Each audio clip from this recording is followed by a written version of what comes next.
And I'm happy that Mnangagwa camp is now tearing each other apart. Israel J is calling out Hubert Angel as a fake prophet.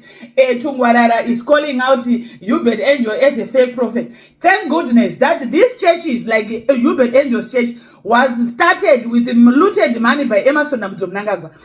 And now we have got evidence to say they are bogus and fake prophets. Apana history ya wina no saka fujoshita propaganda.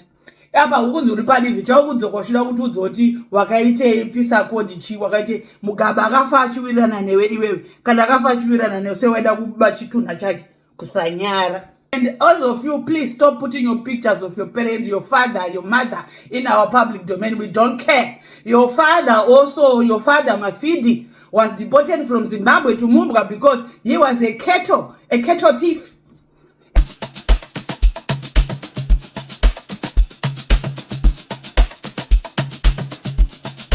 DJ Holy Boy. Yo! You're locked into Point 5 Creative Studios, where Africa's stories aren't just told, they're produced. News, politics, entertainment films that move the continent. We bring the truth, the fire, the creativity. Your world, powered by African storytelling. Point 5 Creative Studios. Point 5 Creative Studios. Point 5 Creative Studios. Point 5 Creative Studios. Point 5 Creative Studios.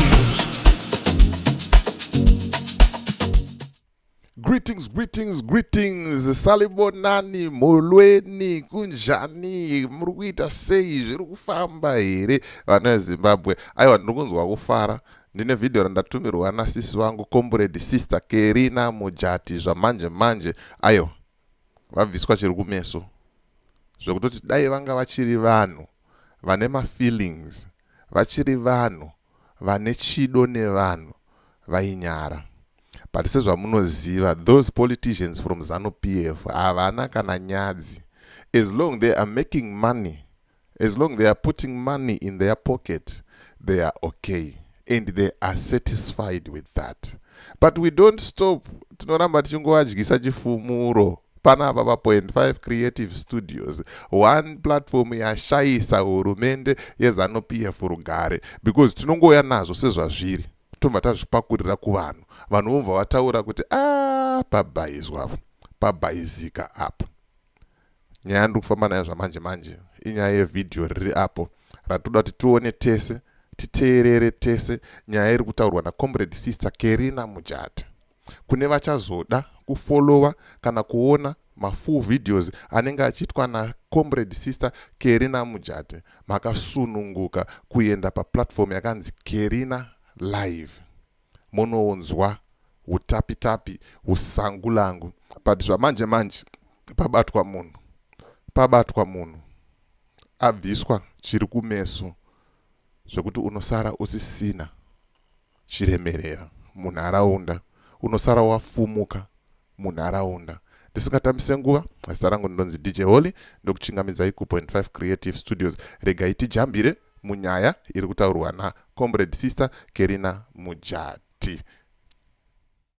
And I'm happy that Mnangagwa camp is now tearing each other apart.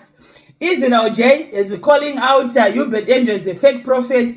Tungwarara is calling out Hubert Angel as a fake prophet. Thank goodness that these churches, like Hubert Angel's church, was started with looted money by Mnangagwa. And now we have got evidence to say they are bogus and fake prophets. Now, I will be campaigning and I want to be on record. All you fake prophets and all your fake churches making noise in our neighborhoods, making noise for our people, collecting money from the poor to sponsor your lavish lifestyle, whilst you are abusing the Bible. Your churches must be shut down. And if any church is making a nuisance, noise, pollution, after 6 p.m., no matter what day it is, people must start reporting you. We don't want you with your fake prophets, with your fake Bible, and your fake preaching to be corrupting our communities. This is what I have to say. Continue tearing each other apart. And you are doing each other a lot this week. And it's not going to make us, some of us who are campaigning for change, to be taken and to be swayed with that cheap drama. We are forging forward. Keep confusing yourself, and we are not going to buy that drama. No matter you're tearing each other, whether it's Tagwire, Tungwarara, Java, or whatever, we do not care. All I know is that when Mnangagwa takes the walk of shame, you better enjoy. You're a thief, you're a fake prophet, confirmed by your own fellow thugs that you're a fake prophet. You are going to fall with ED. The same as Tagwire, the same as every Chigananda. Your day will come. So this is all I had to say. And I will repeat this again. The ambassador of China, stay in your lane. And it's a high time you speak to your Chinese people in Zimbabwe. If I hear again any Chinese person abusing our people, beating our people, killing our people, you will not like it. I'm not joking. You people of Zimbabwe, you must defend yourself, because this Chinese ambassador, he has shown his true colors of who he is. He's a Chigananda, a Murakash. This kind of people, you cannot try to do that kind of diplomacy in nations like here, and you think everyone is not seeing your ways. You are the sort of people who should be expelled from nations because you are meddling in our politics. You are a danger to our society. And this is all I had to say. Mnangagwa, apana history ya wina ndosaka video chitabe propaganda.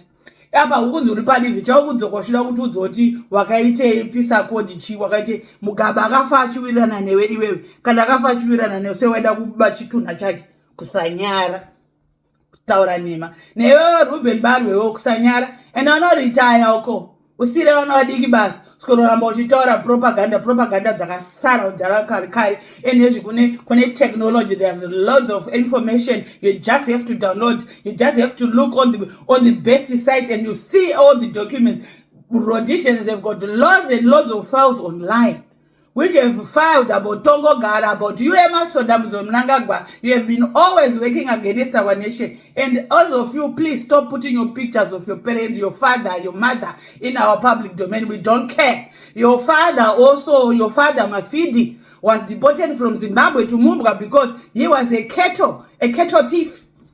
And even in Zambia as well, you continue this criminal behavior. So we don't care who your father was or who your mother was, Mnangagwa, because there is nothing to write home about or to be your parents to be proud of. You have caused so much and suffering to the people of Zimbabwe. So, my dear Zimbabweans, your comrade sister is here. I'm going to be saying it as it is. 2026 is the year. We are going to confront those lies by Mnangagwa and Vene. As of Monica Msangwa and Christopher Msangwa, shame on you, kusanyara kupururudzira mahumbwa rwitwa nana Tungwara. Shame on you, useless couple. Right. Salute, comrade sister nemashoko amataura. Salute. Avanyare vanhu vacho, avanzwe vanhu vacho, avatsurike vanhu vacho, but chokwadi ngachisangane nevanhu ndogara ndichikuudzai pa 0.5 creative studios panapa kuti dongorerai, svinurai, wonerai kuti zviri kuitwa izvo hazvisiri izvezvo. Vanhu ava mafake prophet, vanhu ava vana basa nesu. Anzi baba Emerson yanga iri mbavha yemombe. Anzi Ruben Barwe chiritaya usiro apano echidiki. Aiwaka ane nzeve dzekunzwa ngaanzwe, ane meso okuona ngaaone. Vari ignorant rambai makadaro, muchangoramba makamira panzvimbo 1, vamwe tichienda kumberi. Tiri kufamba baba, tiri kutoenda ende tichatosvika kuNew Zimbabwe, kuKenani, kunyika yehuchi nemukaka. Iwo uchidhauta, ndimi vaya vaitaurwa muBhaibheri kunzi mangwana kuchange kwane Zimbabwe nyuwani. Momva matituka, zvanzi uchaiona asi haungato-enjoy. Rambai makadaro. Vane nzeve dzekunzwa inzwai, zviri kutaurwa pa.5 Creative Studios. As for me, DJ Holly, and the rest of the crew behind the scenes, it's bye for now. Let's meet in the next video.